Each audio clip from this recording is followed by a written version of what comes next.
សម្ដេចតេជោហ៊ុនសែនចាត់ទុកទង្វើជនជាតិថៃ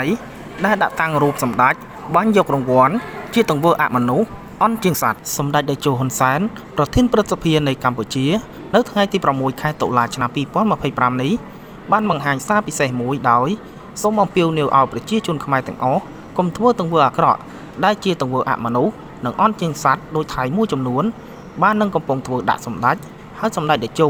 ក៏ប្រកាសឲ្យដឹងថាប្រសិនបងប្អូនឈឺចាប់ជាមួយថៃសូមកុំទិញទំនិញថៃមកប្រើនិងឈប់ប្រើប្រាស់ប្រាក់បាត់ថៃលើទឹកដីខ្មែរតទៅទៀត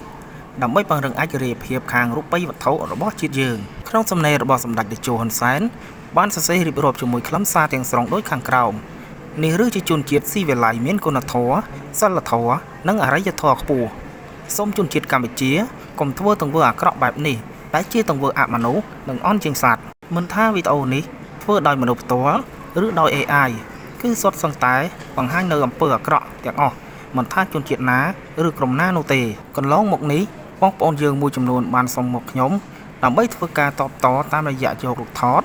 ឬបច្ឆាយល័ក្ខព្រះមហាក្សត្រថៃយកមកដាក់ហើយបាញ់យករង្វាន់ដោយជនជាតិថៃមួយចំនួនបាននឹងកំពុងធ្វើខ្ញុំបានប្រាប់ទៅវិញថាបើយល់ថាគេធ្វើបែបនេះជាការខុសសូមកុំប្រឡងយកខុសជាមួយគេធ្វើអីព្រោះអំពើបែបនេះជាអំពើអមនុស្សនិងអន់ជាងសត្វទៅទៀតខ្ញុំបានបញ្យល់បន្ថែមថាពួកគេធ្វើបែបនេះក្នុងគោលដៅធ្វើឲ្យខ្ញុំបាត់បង់ការអត់ធ្មត់ក្នុងពេលបត់ឈប់បាញ់កំពុងស្ថិតនៅក្នុងភាពផុយស្រួយឬយ៉ាងហោចណាស់ញុះញង់ឲ្យកងទ័ពនិងប្រជាជនយើងមួយចំនួនតបតតាមរបៀបបង្កអរិយភាពខ្ញុំសូមអំពាវនាវជនរួមជាតិយើងសូមកុំយកព្រះឆាយាល័ក្ខព្រះមហាក្សត្រថៃឬរូបថតមេដឹកនាំថៃណាមួយមកធ្វើទង្វើមិនគប្បីឲ្យសោះទោះជាប្រទេសយើងតូចប្រជាជនយើងមានចំនួនតិចសេដ្ឋកិច្ចយើងទន់ខ្សោយតែយើងកុំខ្សោយខាងសិលធម៌យើងត្រូវតែជាជាតិសាសន៍ថ្លៃថ្នូរមានសិលធម៌ខ្ពស់ប្រសិនបងប្អូនឈឺចាប់ជាមួយថៃមិនចូលចិត្តថៃ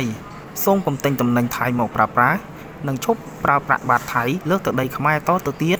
ដើម្បីពង្រឹងឯករាជ្យភាពខាងរូបិយវត្ថុរបស់ជាតិយើងសូមកុំធ្វើសកម្មភាពណាមួយប៉ះពាល់ដល់ក្រុមហ៊ុនថៃនិងប្រជាជនថៃ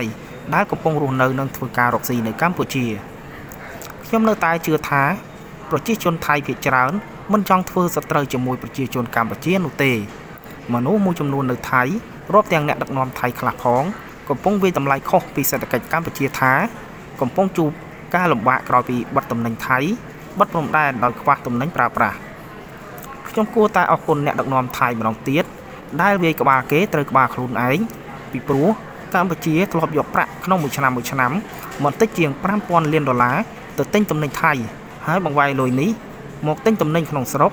ដែលធ្វើឲ្យទំនិញផលិតផលក្នុងស្រុកមានទីផ្សារដែលជាឱកាសពង្រឹងសេដ្ឋកិច្ចកម្ពុជាយើងមិនដែលបានទៅសុំទំនិញថៃមកលក់ក្នុងទីផ្សារយើងទេគឺយកលុយទៅទិញសូមអ្នកដឹកនាំថៃកុំយល់ច្រឡំនិងប្រមាថកម្ពុជាបន្តទៀតយើងដឹងថាពួកអ្នកជាអ្នកមានជាងកម្ពុជាតែអ្នកក៏ត្រូវយល់ថាយើងក៏បានយកលុយទៅទិញទំនិញថៃទើបធ្វើឲ្យប្រជាជនថៃមានទីផ្សាររកប្រាក់ចំណូលបានសូមប្រជាជនថៃដែលធ្លាប់លក់ទំនិញមកកម្ពុជាកុំខឹងកម្ពុជាដែលជាអតិថិជនដ៏ធំមួយត្រូវបាត់បង់ដែលនេះមិនមែនជាកំហុសរបស់កម្ពុជានោះទេ